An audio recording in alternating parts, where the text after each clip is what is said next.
warahmatullahi wabarakatuh.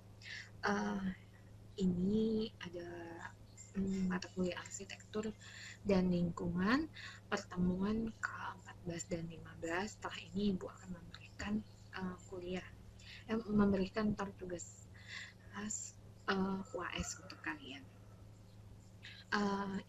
Materi yang kali ini kita akan membahas tentang hemat energi pada bangunan. Seperti yang kalian ketahui bahwa sustainable design atau desain yang berkelanjutan itu ada role ya. Yang pertama itu adalah raw material extraction, material processing, part manufacturing, assembly, product use, and of life. Jadi yang jelas sustainable design itu materialnya harus material yang bisa disimpan dan masih bisa digunakan sampai untuk generasi yang akan datang. Jadi sustainable design itu lebih ditekankan kepada proses materialnya, bagaimana pemabrikannya, kemudian bagaimana penggunaan produknya, bagaimana untuk kelanjutannya. Karena temanya adalah hemat energi, efisiensi. Yang pertama itu adalah bagaimana kita bisa bagi seorang arsitek untuk membuat desain bangunan hemat energi. Hemat energi itu bisa dilakukan melalui solar power, bisa dilakukan melalui building skin, ini skinnya, bisa juga melalui productive workspace-nya, bisa juga melalui limbahnya, pengolahan limbahnya waste equal food, kemudian bisa juga melalui pendinginan dan pemanasan di dalam bangunannya, bagaimana yang desain itu diciptakan agar dia bisa berkelanjutan, bagaimana dia street marks, bagaimana pengolahan waternya, soil and green-nya, dan tree detox ya, bagaimana form and function-nya juga seperti apa. Semua faktor itu harus desainnya mengarah kepada hemat energi. Jadi ini adalah contoh skematik desain bangunan dengan konsep arsitektur hijau, gimana desain bangunan ini meminimalkan efek kelebihan bayangan yang di sinar matahari. Jadi kelebihan bayangan itu dihalangi oleh sinar matahari, menghalangi sinar matahari melalui tumbuhan yang ada di sini. Kemudian gimana juga pemanfaatan sinar matahari ini dimanfaatkan dengan bukaan yang optimal. Kemudian warna dan material atapnya ringan dan bisa menjadi isolator panas sinar matahari, sehingga di dalam ruangan tidak terlalu panas. Akhirnya ada cross ventilation-nya. Kemudian material lantainya bisa mempertahankan suhu ruangnya. Kemudian ada barrier, tanaman sebagai barrier atau penghalang sinar matahari langsung masuk ke dalam ruangan, terutama di bagian arah barat. Dengan memahami iklim sekitar kita, kesempatan untuk memperbaiki kehidupan dengan penghematan energi dan air dapat dilaksanakan. Jadi salah satu aspek desain sustainable itu adalah bisa melakukan efisiensi atau penghematan air. Bisa melalui apa? Jadi misalnya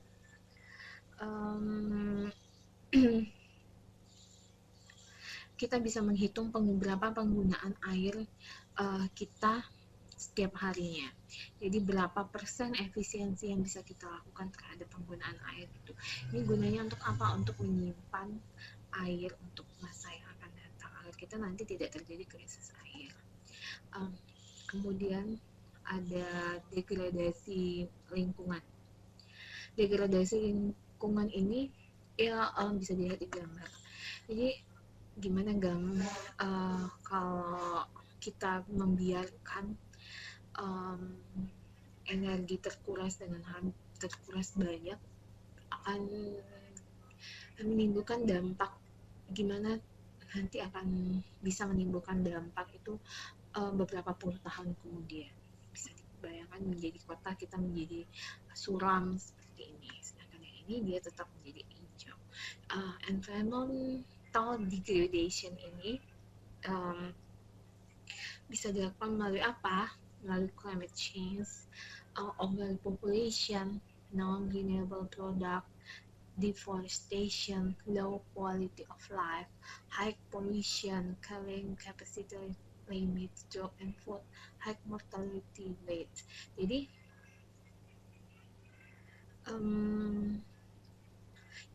degradasi atau kerusakan lingkungan itu bisa disebabkan oleh climate change tadi. Jadi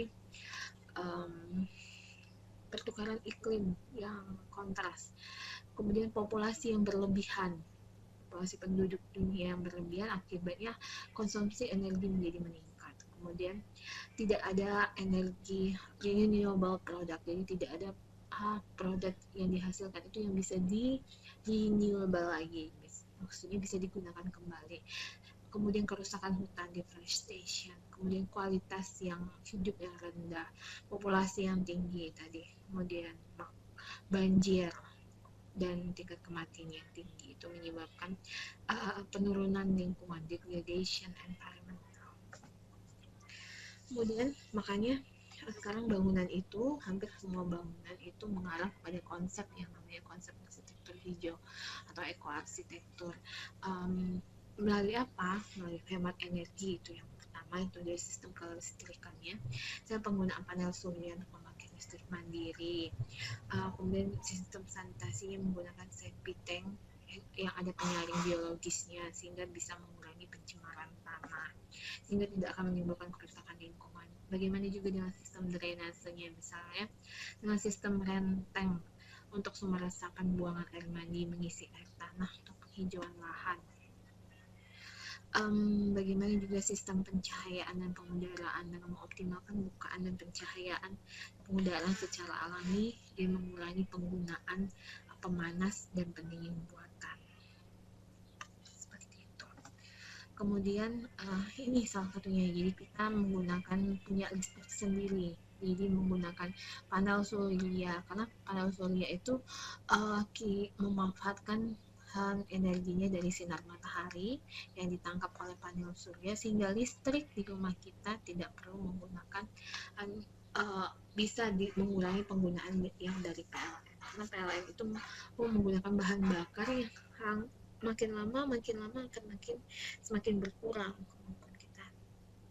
Jadi ini salah satunya dengan panel surya. Kemudian atap juga diberi rooftop planting, diberi tanaman, sehingga udara di bawah ruangan ini menjadi lebih dingin. Kemudian dengan lighting control using natural light, jadi sedapat mungkin ini sinar matahari masuk dalam bangunan ini pada siang hari ini, mengurangi penggunaan penggunaan listrik di siang hari. Ada shading juga, kemudian ada sanitasi dan drainase. Ini ada sistem drainase dan sanitasinya yang ramah. Salah satu contohnya adalah penerapannya ini ada di rumah Hans Frick. Rumah Hans Frick ini adalah karya dari Dr. Hans Frick yang terletak di Jalan Sri Nindito Simuan, Semarang. Dia menerapkan prinsip desain ramah lingkungan sekaligus tetap terjangkau. Jadi dia menggunakan material bangunan yang ramah dengan mengusung konsep sustainable. Desain rumahnya menggunakan tenaga lokal, material lokal, sehingga kita bisa menghemat biaya juga.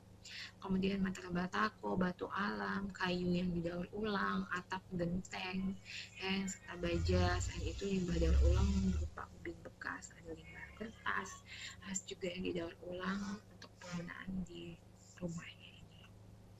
Jadi dia menggunakan reuse material bekas. Jadi makanya rumahnya bisa mengusung konsep sustainable. Ini rumah Butet Kertarajasa, Butet Kertarajasa. Asli banget ya rumahnya, menggunakan konsep arsitektur Jawa, material kayunya yang dominan. tetapi dia meminimalkan, bisa menghemat energi yang luar biasa. Jadi dia juga mereuse material, jadi menggunakan lagi material yang lama, mendaur ulang dan memanfaatkan material yang lama. Kursi bekas, tegel, kemudian tangganya juga dari material dari ulang. Mungkin contohnya lagi adalah Mason Band. Mason Band ini di New York ya. Jadi kandungan material utama pada dindingnya adalah tanah liat. Jadi bangunannya sengaja dibuat dari tanah liat dan pasir yang didapat ya dari sekitar itu aja. Dan ada material sisa konstruksi bangunan yang tidak terpakai. Material lama yang tidak terpakai sudah didaur ulang kembali. Kolom dan struktur luar pada bangunan itu terbuat dari baja bekas yang tidak terpakai, tetapi didesain sedemikian rupa sehingga masih tetap bagus. Dinding dan atap kaca pada bangunan yang dapat penguatan kembali 80% kaca jendela mobil bekas. Nah, yang uniknya dia ini memanfaatkan kaca jendela mobil bekas daripada dibuang kacanya nggak berguna, jadi kaca-kaca di rumah ini menggunakan itu. Makanya dia menjadi desain rumah yang sustainable, yang hemat energi karena dia menggunakan material yang berulang. Transit Higher Couple ini dindingnya terbuat lebih dari 1000 ban kendaraan bermotor, jadi bekas-bekas ban itu daur ulang kembali, didesain sehingga menjadi bangunan ini yang sektor jadi gereja. Kemudian ini bangunan desain hemat energi, ini zero emission building. Jadi gimana emisi itu menjadi nol di rumah, di bangunan yang kita desain. Itu salah satu menjadi konsep utama desain sustainable. Jadi memiliki atap seluas 150 meter persegi yang ditutupi oleh panel surya. Jadi atapnya dimanfaatkan langsung untuk panel surya. Kemudian atap ini dimiliki tepat pada 19 derajat menghadap ke arah tenggara, menggabungkan panel surya termal untuk memanaskan air dan pengumpulan air hujan untuk kebutuhan toilet dan kebun. Jendela dirancang untuk menangkap sinar matahari sebanyak mungkin agar menjaga rumah untuk tetap hangat. Rumah sehat. Apa sih yang harus kita lakukan agar rumah kita sehat? Yang pertama adalah penting untuk memperhatikan pencahayaan, tata ruang, konsep pintu, jendela, ventilasi, sumber air, konsep sanitasinya itu harus terencana dengan baik. Ventilasi didesain sedemikian agar bisa menyerap cahaya dengan maksimal dan bisa mengatur keluar masuknya udara. Kemudian arah datang cahaya harus diperhatikan untuk mengatur panas atau cahaya masuk ke dalam rumah. Ventilasi juga disesuaikan dengan ukuran ruang yang ada. Dan pengatur ruang juga menjadi hal pokok dalam pembuatan rumah sehat. Letak ruang tamu, kamar tidur, dapur, kamar mandi harus diperhatikan. Memperhatikan kondisi geografis, ketersediaan air bersih, sanitasi, sampah harus diperhatikan.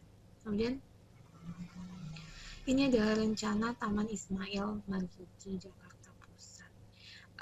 Penggunaan lingkungan hijau pada site dan tamannya, kemudian atapnya ada green roof-nya untuk mengurangi global warming.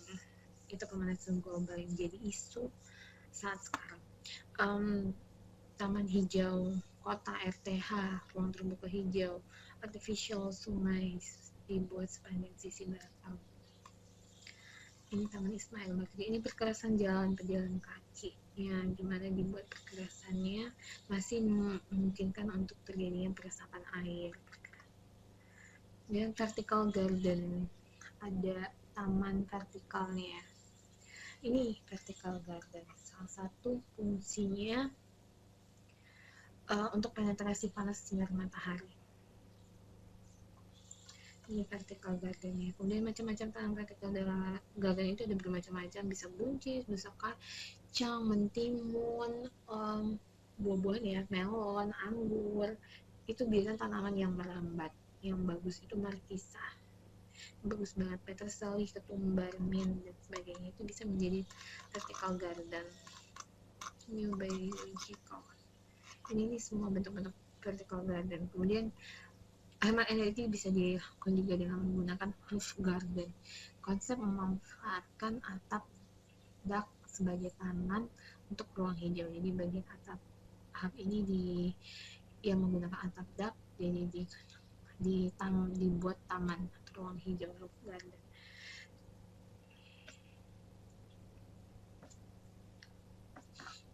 Ini penanaman, salah satu bentuk penanaman roof garden di atap.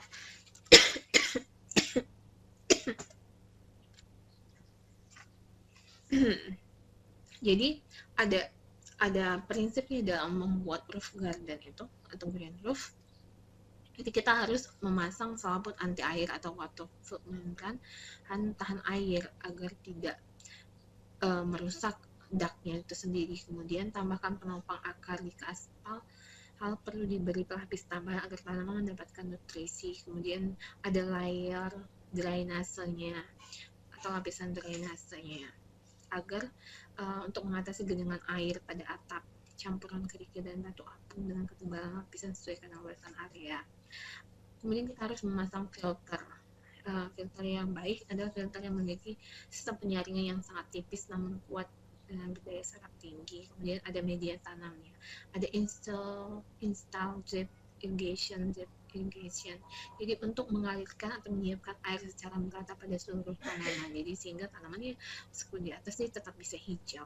Kemudian kita juga harus memilih tanaman, gak semua tanaman itu bisa dijadikan roof garden. Ini salah satunya, Botanic Garden Visitor Center. Jadi menggunakan roof garden.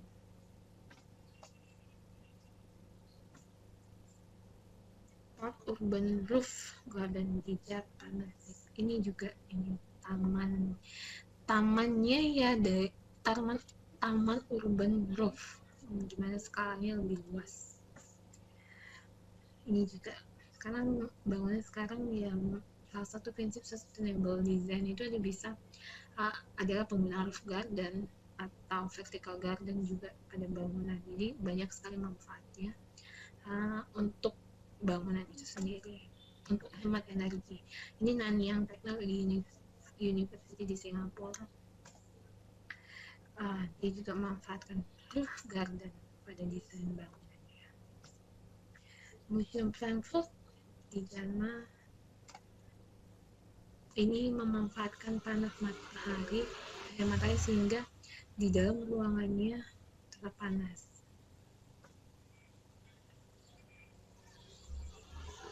Ada juga bangunan yang menggunakan botol plastik.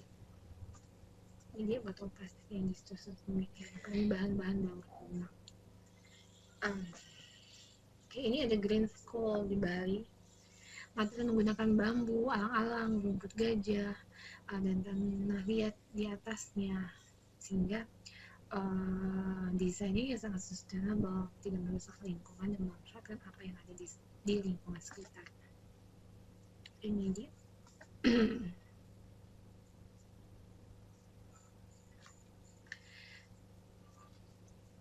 Ignition and creative space. Peningkatan kualitas lingkungan di dalam ruang itu bisa juga dilakukan dengan pengurangan dampak material beracun di dalam ruang. Kemudian optimalisasi sistem HVAC, heating, ventilation, and air condition. Jadi mengoptimalkan itu, optimalisasi pencahayaan alami pada siang hari, mengurangi dampak material beracun. Jadi arsitek sangat memegang peranan dalam agar bisa menerapkan konsep arsitektur kehidupan kita yang mendesain agar kehidupan kita dan generasi yang akan datang masih tetap terjaga kelangsungan.